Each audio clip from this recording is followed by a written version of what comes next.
दोस्तों अपने लोग ये क्वेश्चन के ऊपर डिस्कशन अपना स्टार्ट करते हैं। ये क्वेश्चन क्या बोलता है? ये बोलता है फॉर मेकिंग 10 kg ऑफ सेमको the standard material requirement is. देखिए 10 kg, अब देखिए केजी देखते से ही मन में ये फीलिंग नहीं आना चाहिए कि यार केजी मतलब रॉ मटेरियल ही होगा। सीमेंट का एक बैग अगर आप खरीद कर लेकर आते हो तो वो भी केजी में ही आता है, बट सीमेंट जो है वो जरूरी थोड़ी है उस कंपनी के लिए जो कंपनी उसे बेच रही है। अगर अल्ट्राटेक सीमेंट बेच रही है तो सीमेंट कंपनी बेच रही है तो वो उसके लिए तो फाइनल प्रोडक्ट ही है ना। तो अगर कंपनी सीमेंट बेच रही है तो वो केजी में बेच रही है तो वो उसके लिए फाइनल प्रोडक्ट हो गया। तो ऐसा जरूरी नहीं है कि केजी लिखा है तो वो आपके मन में ऐसे शंका शक आए कि भाई ये रॉ मटेरियल होगा। ये 10 kg क्या है आपका, ये फाइनल प्रोडक्ट है दोस्तों। तो आप क्या बोल देंगे, हमारे को ये डिटेल दी गई है किस चीज के बारे में? आप बोलेंगे भाई हमको ये बताया गया है कि हमारा जो 10 kg है, अगर वो हमारे पास में हमें आउटपुट चाहिए, मतलब ये आप बोल देंगे ये हमारा आउटपुट है। तो 10 kg का अगर आपको आउटपुट चाहिए, ये ऊपर की तरफ मैं इसको करता हूं,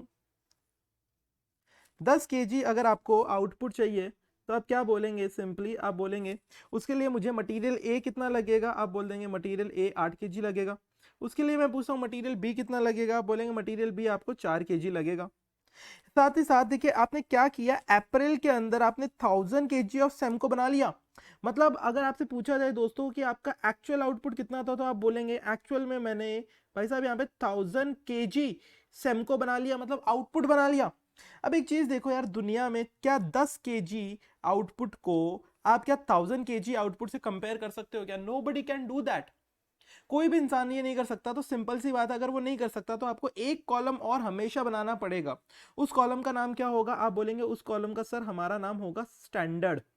आप बोलेंगे संजीव उसका नाम होगा स्टैंडर्ड, तो यहाँ पे स्टैंडर्ड पे आप बनाएंगे एक कॉलम। और स्टैंडर्ड के अंदर आप क्या लिखेंगे? स्टैंडर्ड के अंदर जाकर लिखेंगे आप यहाँ पर भी वापस 1000 kg। आप बोलेंगे 1000 kg यहाँ पे लिखने का रीजन क्या हुआ? आप यहाँ पे सिंपली यही तो पता लगाना चाहते हैं ना। आप बोलेंगे ये 1000 kg के लिए कितना रॉ मटेरियल लगना चाहिए था, और वर्सेस वही 1000 kg सैम को जब आपने बनाया तो कितना रॉ मटेरियल लगा।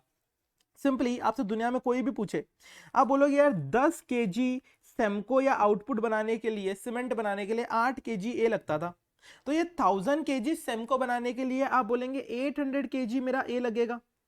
सिंपल सी बात है ना यार, 10 किलो के लिए 8 किलो आपका रॉ मटेरियल लग रहा है ए, तो 1000 kg जब आप सेम को बनाओगे तो 800 kg आपका रॉ मटेरियल लग जाएगा।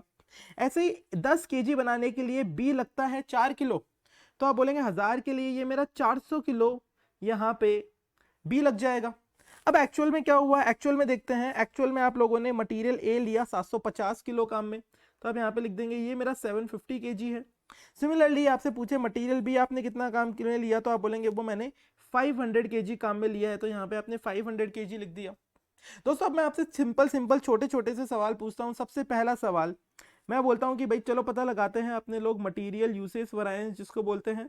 तो मटेरियल यूसेज वर्ड यूज कर लीजिए या कंजम्पशन वर्ड यूज कर लीजिए, एक ही बात है। तो आप बोलेंगे देखो 1000 kg सेमको बनाने के लिए कितना ए लगना चाहिए था, आप बोल देंगे 800 kg मेरा ए लगना चाहिए था। वही 1000 kg जब आपने सच में बनाया, देखो अब इन दोनों को कंपेयर कर सकते हैं ना। सीधी सी बात है यार, आप कभी भी ये 10 किलो वाले को एक्चुअल के साथ में कंपेयर नहीं कर सकते थे। तो ये जो 10 किलो वाली डिटेल्स है ना, आप इसको एक तरीके से बजट बोल सकते हो। बट आप कभी भी बजट एंड एक्चुअल को कंपेयर नहीं कर पाओगे। आपको कंपेयर करना है, लड़वाना है। एक बार अगर आप फाइट करवानी है तो स्टैंडर्ड एंड एक्चुअल के बीच में ही आप फाइट करवाओगे। तो आप बोलोगे 800 kg लगना चाहिए था, जबकि लगा कितना, आप यहाँ पे बता दोगे 750 kg लगा। 800 किलो लगना चाहिए था, 750 किलो लगा। और मल्टीप्लाई किससे करते हैं? ये केजी है भाई, केजी। ये रॉ मटेरियल की बात कर रहे हैं। तो आप रॉ मटेरियल के स्टैंडर्ड प्राइस से इसको मल्टीप्लाई कर देंगे, तो आप बोल देंगे उसको 8 रुपीज, ये सॉरी 6 रुपीज से हम लोग मल्टीप्लाई कर देंगे। मल्टीप्लाई के टाइम पे स्टैंडर्ड प्राइस से मल्टीप्लाई करते हैं। अपने लोगों ने ये बार बार हर सेशन में जाना है, ये समझा है। तो आप बोल देंगे यहाँ पे 800 लगना चाहिए था, 750 से लगा, मतलब 50 किलो बच गया। और 6 रुपए के हिसाब से तो आप बोल देंगे 300 रुपीज का हमको फायदा हो गया। तो इसको अपने लोगों ने फेवरेबल मटीरियल यूसेज वरायंस बता दिया ए के लिए।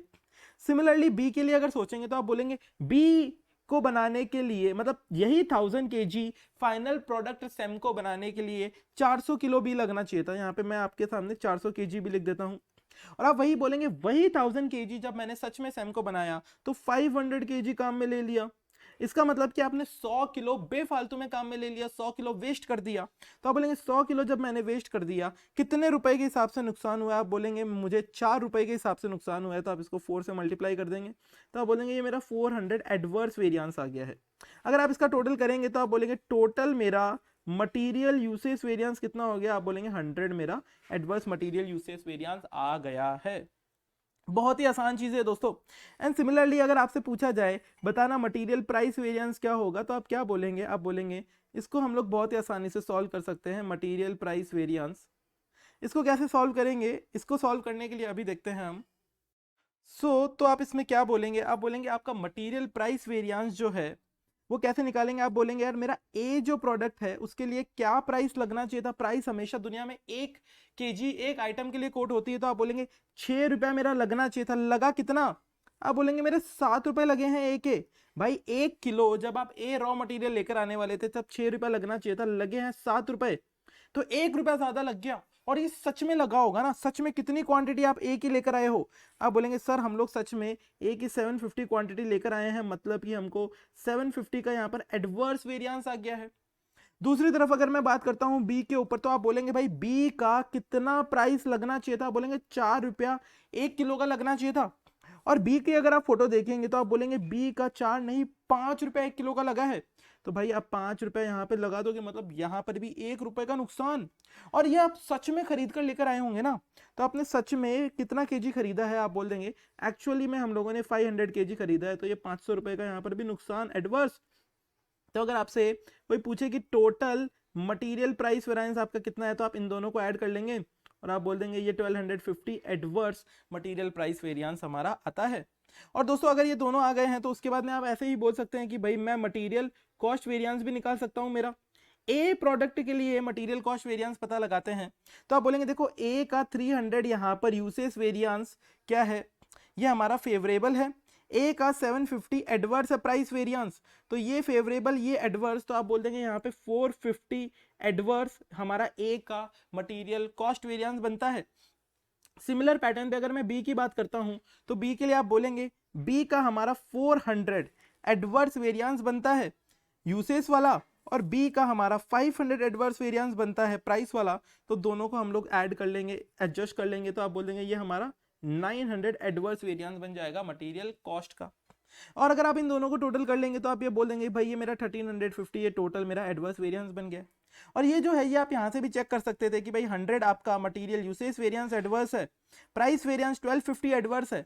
तो अगर आप 100 एंड 1250 इन दोनों को एडजस्ट करेंगे तो भी आपका नंबर जो है वो 1350 एडवर्स ही आना है। तो इस तरीके से आप मटेरियल कॉस्ट वेरिएंस यहाँ पर कैलकुलेट कर सकते हैं। और भी बहुत सारे दूसरे तरीके हैं जिनके थ्रू कर सकते हैं, बट जो बेसिक अंडरस्टैंडिंग का तरीका है मेरे दोस्तों वो यही है। तो चलिए अपने लोग मिलते हैं नेक्स्ट टाइम, तब तक के लिए आप सभी लोग ध्यान रखिएगा।